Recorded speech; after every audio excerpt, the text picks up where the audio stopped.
Hi అండి, నేను actor Suman. మన గుంతకల్ న్యూస్ ఛానల్కి లైక్ చేయండి, షేర్ చేయండి, సబ్స్క్రైబ్ చేయండి.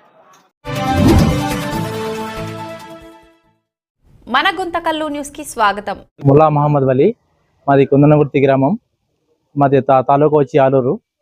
మేము మా ఇంట్లో పెళ్లి ఉన్నందున ఆదోనికి పోయి బంగారు ఆభరణాలు తీసుకొస్తున్నాము. ఆదోని నుంచి ట్రైన్లో గుంటగల్ వరకు చేరుకున్నాము. గుంటగల్లో స్టేషన్లో వచ్చిన తర్వాత ఆటోలో ఎక్కి ఇంటికి బయలుదేరినాము. పొరపాటున బ్యాగు మర్చిపోయినాము ఆటోలోన. ఆ ఆటో ఆయన కూడా వెళ్ళిపోయినాడు. అందున మేము మళ్ళీ గుంటగల్ 1 టౌన్ పోలీస్ స్టేషన్కి వచ్చి సుమేదారు నాగేశ్వరరావు ఆ సార్కి మేము కంప్లైంట్ ఇచ్చినాము. ఆయన వెంటనే స్పందించి కానిస్టేబుల్ గారిని వాళ్ళు పిలిచి ఆయన ద్వారా పోయి మళ్ళీ అక్కడే స్టేషన్ దగ్గరకు పోయి ఆటో ఆయన చాకచక్యంగా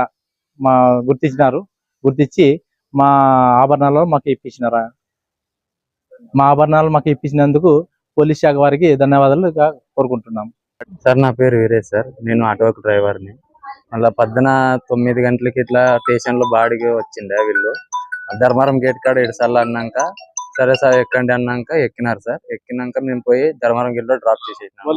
వీళ్ళు ఒక బ్యాగ్ మిస్ అయిపోయింది అని చెప్పినారు. ఆ బ్యాగ్ కింద మా సీట్ కింద పడిపోయింది. నేను చూసుకోలేదు సార్.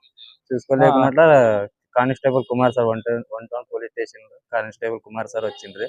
నేను స్టేషన్ లో ఉన్నాక సార్ ఆగండి అన్నాక ఆగినాం సార్. ఆగినాక సార్ వెతికినాడు. ఆటో సీట్ కింద దొరికింది సార్. అది వచ్చి అప్పు చెప్పింది సార్. వీళ్ళు ఒక బ్యాగ్ సీట్ కింద పడిందని పడిపోయిందండి సార్. పడిపోయినాక నేను కానీ చూసుకోలేదు. నేను అట్లా 2-3 బాడీలు తోలుకున్నాక Kumar sir 1 town police station నుంచి కుమార్ సార్ వచ్చినారు. మళ్ళీ నేను స్టేషన్ కాడికి పోయినాక ఆగన్నారు సార్. ఆగినాను సార్. వెతికినాక ఆటో సీట్ కింద దొరికింది సార్.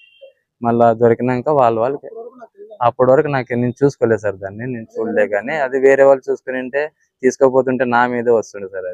అది అప్పుడు కుమార్ సార్ వచ్చి చెక్ చేసినప్పుడు కుమార్ సార్ చేతికి దొరికింది సార్. అది వచ్చిన వాళ్ళకి అప్పు చెప్పింది సార్.